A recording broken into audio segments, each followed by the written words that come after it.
Okay guys, hi. I'll be honest, I turned my camera around so I can't see any of the comments. Because I want to show you guys my stuff that I have. So if you're seeing this, you're probably catching the replay, #replay. I am not going to be looking at any of the comments. I will go back through and I will answer any questions that pop up. So we're just going to go ahead and move forward. So today's training is on whiteboards and planning for success. So I'm Erin McAuliffe. I am the leader of Intrepidly Captivating. I am a director here at Pharmacy, and I'm so excited that you're here. So let's just hop into it. As people hop on, they can say hello, and like I said, I'm not reading the comments. I will definitely answer any questions, or you can pop into my, can you check my camera and make sure that it looks okay?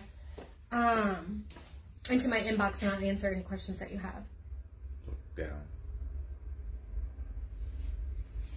Like that? Yeah. Okay, perfect. I had to use my handyman to check that. Okay, so we're going to get into it. Planning for success and whiteboard training. Okay, so first thing I thought would be important is I want to share with you some statistics that I found interesting. And so I'm going to go over those. The first one is to make a significant amount of money in network marketing, you need to be in the top 1% of the company. So here at Pharmacy, that would be the director level. You're still going to make money, but to make an income that you can live on, other than maybe just gas, grocery money, everybody's goals are different. If that's not your goal to retire your family or to work directly from home, that might not be an important statistic to you. But in order to make a significant income, you need to be in the top 1% of a company. And here at Pharmacy, that is director level.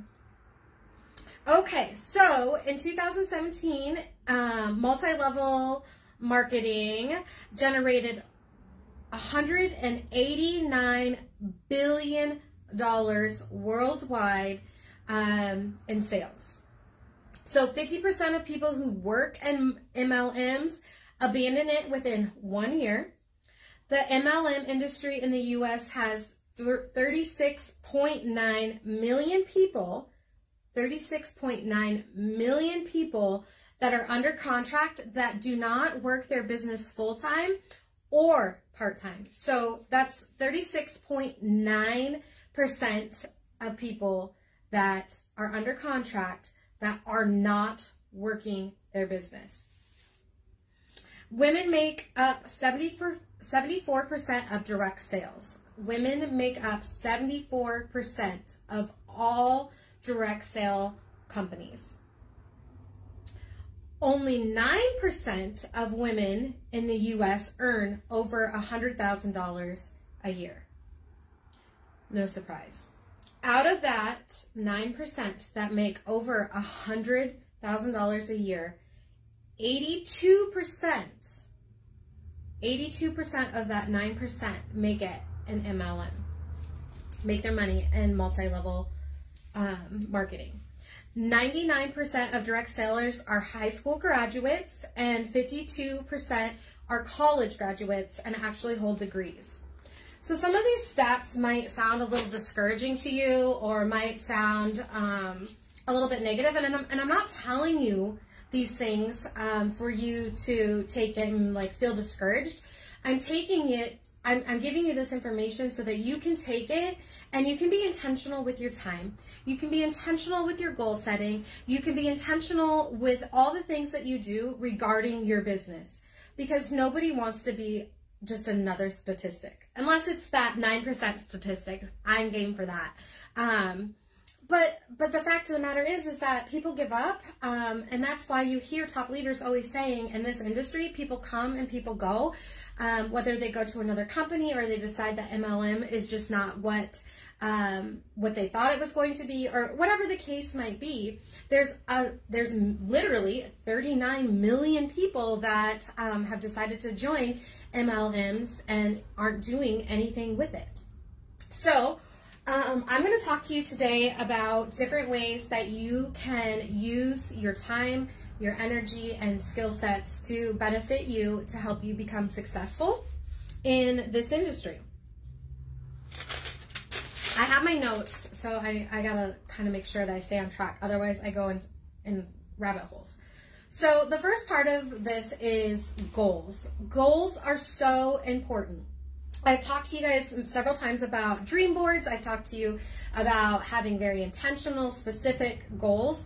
And I think that people get tired of me telling them, like, hey, what are your goals for the week? What is your goal for the month? What's your goal, you know, end result? And that's just because I know that success looks different for everyone.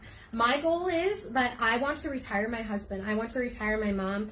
I don't want my family to have to, you know, struggle to, you know, think about big long-term investments. Like, my husband wants to own a home out on a lake and be able to go fishing and, you know, do all these things. And I don't want to have to worry about, well, planning around our work schedule or planning around, you know, whatever the case might be. So I'm going to share some more important statistics with you about goal setting. And this is why I'm always asking for goals. This is why I'm always asking you to give me your goals. And this is just because, we'll kind of get into that. I'm just going to go ahead and go with these statistics. So people who write their goals down are 20% more successful than those people who do not write their goals down. 20% more successful than people who do not write your goals down. You have to write your goals down. I meant to bring my dream board down here to show you. Even if it's just pictures on a dream board, or you have a business plan, like, your goals should be in your business plan. And it's just important to, you have to know what you want in order to set appropriate goals. Those who set action steps and evaluate progress weekly and share with a supportive peer achieve 40% more than those who did not. So if you are setting action steps to achieve those goals that you've already written down, you are going to achieve 40% more than those who didn't. Now, here's the key. The key is that you have to have an accountability partner. You have to have somebody that you can share your hopes, your dreams, your goals, your action steps with, to help hold you accountable. Like, you can talk about things all day, but if you're not telling them to the right people that are just like in one ear and out the other, or don't understand what you are talking about, it's not going to benefit you in the long run. Okay. So I encourage people to have a running partner. Have somebody that you can, like, hey, I have this idea. I really want to do this. What do you think about it? Or, this is my goal for this month. And then that person should be checking in with you on a weekly basis, or you checking in with them and be like, hey, remember how I told you that I was going to talk to 10 people a day? I wanted to let you know that I was able to do that. Or, oh, I didn't quite hit that. I hit 8, but next week I'm going to make sure that I get those 2 extra people no matter what. Whatever the case might be, just someone to hold you accountable and that you can run ideas and bounce ideas with. So then you need to set goals that are SMART. And I'm not going to go too much into SMART goals right now because that's a whole training in itself. But SMART goals is something that I learned when I worked for corporate America. It was something that, well, I also used it in working when I sold insurance. But SMART goals means that they're specific, measurable, achievable, relevant, and time-bound. Okay, 5 things. It's an acronym, kind of like that glow that we just talked about. I posted in our chat. Specific, measurable, achievable, relevant, and time-bound. That is the formula that you need to use when setting your goals, okay? That's how specific you need to get with it. You need to get so specific with your goals that you have to crunch the numbers. You have to set a time limit. You have to set deadlines for yourself. I want you to be able, when somebody asks you what your goals are, I want you to be so specific that it feels like they're reading a book. Okay, that I want you to be able to describe how it's going to feel, how it's going to smell, how is it going to look, what outfit are you going to wear? You know, whatever it is, be as specific as possible when creating your goals. So let's go on to the action plan.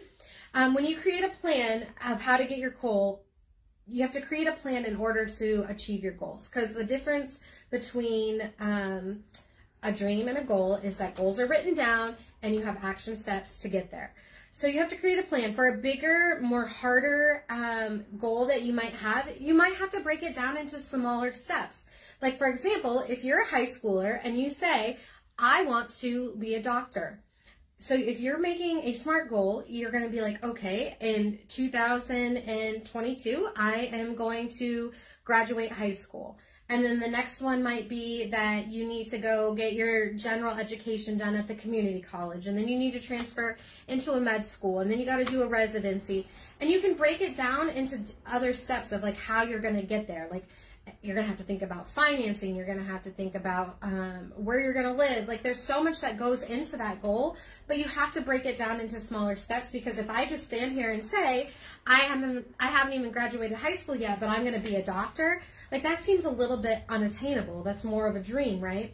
But if I have a plan of like all the scholarships that I'm going to apply for, or if I have a plan of how I'm going to get there.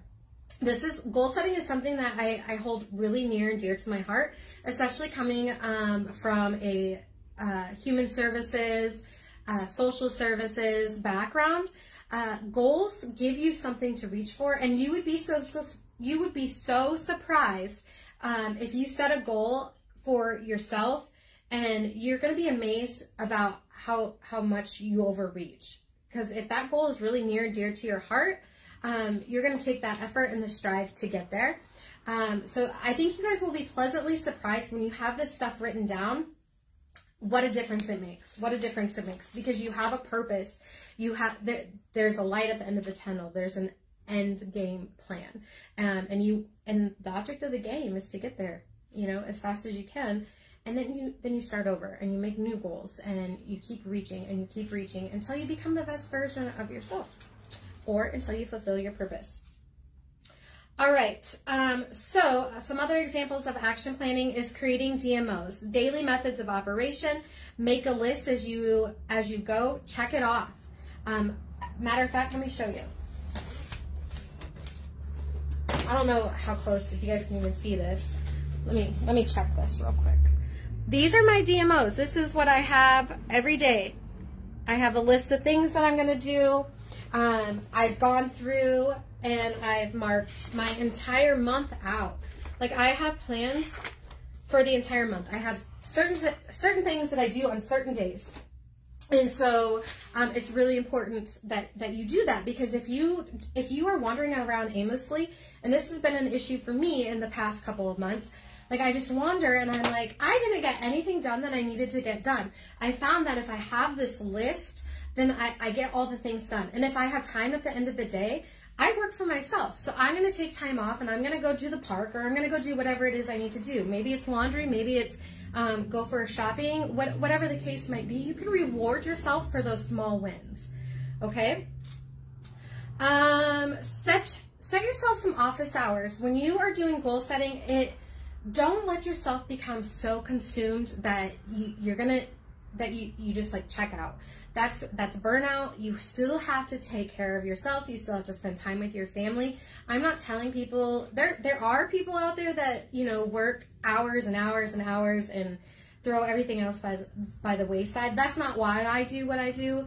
I chose this industry because it gives me the opportunity and the flexibility to have time with my kids, with my husband, to not miss sporting events. But I just have to be very intentional with my time. So you have to have business hours, and when you're at work, you're at work, and when you're at home, you're at home, okay? And it's so important not to keep filling other people's cups and not filling your own, because if your cup is empty, you're no good. I gave the cabin pressure analogy the other day on Facebook. The reason that we have to put those masks on ourselves first when we're on an air flight, if the cabin depressurizes, is because we're going to experience hypoxia. And if we start experiencing hypoxia, we're absolutely useless to everyone and ourselves. Like, we can't help the person next to us. We can't even help ourselves, because that's when your brain cells start to die. Okay. So this is what I'm going to leave you guys with, that as we're planning for success. As Christina Hernandez said, be the hardest boss that you can imagine. be the hardest boss. Like, be the boss that you didn't ever want to work for, in regards to how you manage yourself and how you manage your business. Because that's truly what's going to lead to success, is determination, hard work, dedication, and showing up. Just show up. Do the things that you said that you're going to do. Commit to what you're going to do for the month and just do it. Just do it. It doesn't matter that if it's at 10 o'clock. Like, my goal is that I'm going to go live every single day. I'm going live with my team for a training every Monday and every Friday. It doesn't matter if it happens at 12 o'clock at night or if it happens at 12 o'clock in the afternoon, as long as I get it done, because I've made that commitment. So whatever goals that you're deciding to shoot for, commit to it and follow through and see what happens. See what happens if you follow through. All right, so now we're going to talk about whiteboarding. Whiteboards are not just for teachers, although I want one. My husband's on the lookout just for when I do training. It just works a little bit easier to, do numbers and stuff with a group. But I'm going to show you, I have some small whiteboards, and I'm going to show you some of the things that I track. Whiteboards are good to track anything that is continuously changing, okay? Because it's just easy to erase and rewrite and update each and every single day. Okay, so the first thing that I have is my dream team. This is my dream team. I had all of this filled with people that I'm watching that I want to join my team. However, that was a little bit overwhelming because part of my dream team is like I have to interact with them. I'm consciously building a relationship with them, and as I get them, I can star them or cross them off, or if they tell me no, I can cross them off. And so I've committed to these people for this month, and I do this at about a month at a time. By the end of the month, I will close. This person I've been talking to for a little bit longer. You just kind of get a vibe for like who you think is gonna jump and who's not. But I'll do it for 4 weeks. Either they bite or they don't. I start all over. Sometimes I carry people over. I encourage everyone to have a top 100. It doesn't matter if they're with another company or you've already talked to them and they said no. You just feel like that they would be a really great fit. Christina Hernandez was just on today talking about how, she had poured into this team, and somebody who had followed her for 6 years, they weren't super close friends or anything, but had followed her, chose Christina as a leader for Mexico and brought an entire team. Like, she is breaking records all over the place. You never know. So just build those relationships. And even after this month, that's not meaning that I won't have a relationship with these people. It just means I'm not going to focus, and I'm going to focus on a new bunch of people. But at least if I focus on these people, they're going to know who I am. And 90% of these people do know who I am and comment on my stuff. And if nothing else, it helps my algorithm, and I get to meet some really cool people. All right, so then my next thing that I have to show you, this is my frontline board. This is not everybody on my frontline. These are the people that are active or that I have in my mind goals that I want to work one-on-one with. And this is just people that I personally signed up. I'm not saying that, if you're not on this list, I don't want to work with you. So please do not take it that way. These are just the people that I've talked to. So here I track the personal volume, the group volume, their goal for the month, because everybody's goal is different, right? So if I want you to hit 25% and you're sitting there and you're like, man, I just need to put like gas in my car. I'm good with just getting active, or whatever the case might be. I'm just here for the discount. That's totally cool too, but it's not going to help me to coach you on how to get to 25% if you're just interested in getting a discount. So that helps me not waste my time. So when I'm asking you guys for goals for the month, it's not to be like annoying or obnoxious or, whatever. It's literally just so I can help you achieve your goals, and in turn, it helps me achieve mine, and I'm not wasting my time. And then their current percentage. This is how many active recruits, or this is how many recruits they have on their front line, and then the bottom number is how many are active. And I strive to do one-on-ones with each of my team. And so this just helps me keep track of who I've talked to, because sometimes life gets busy and it just gets away from you. So that's one thing. And this is always changing. You know, at one point I had like 26, 27 people on my front line, and people fall off, people change, you know, people don't want to work the business, whatever the case might be. So I encourage you to get a board like this to track whatever it is that you want to track. This is just what I choose because it helps me. I'm a numbers person, so it helps me kind of figure out where I am in meeting my goals. And if, you know, Raquel wants 25% and it's day 15 and she hasn't placed an order, I need to reach out to her and see what's going on, right? Okay, then this is my my downline, and obviously as I grow this, I'm going to need a bigger whiteboard, but this is my second and third generation. Excuse me. And some of my front line that aren't wanting to do it anymore. But I check their name, their sponsor, how many recruits they have, how many are active, their PV, their GV, their percentage, and their one-on-ones. I don't make it a priority to do one-on-ones with my second and third generation unless they reach out to me, because that's what their sponsors are for. But it's just helpful to, like, if somebody does reach out to me, like, I can quickly look at my board, see who they're under. If there's like a conflict between personalities or whatever, it just helps me keep track of everybody, and helps me to like check in with my team. I do have one more thing. You're gonna have to excuse me while I go grab it.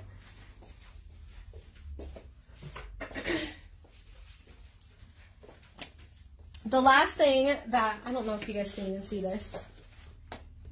Yeah.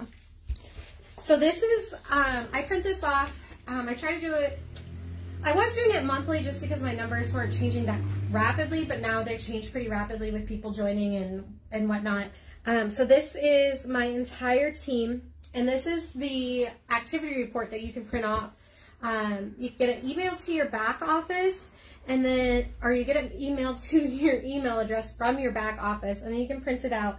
But it has like the period, it has their BI code, their name, all this stuff, phone number, and then it has like what they've done and what they were previously.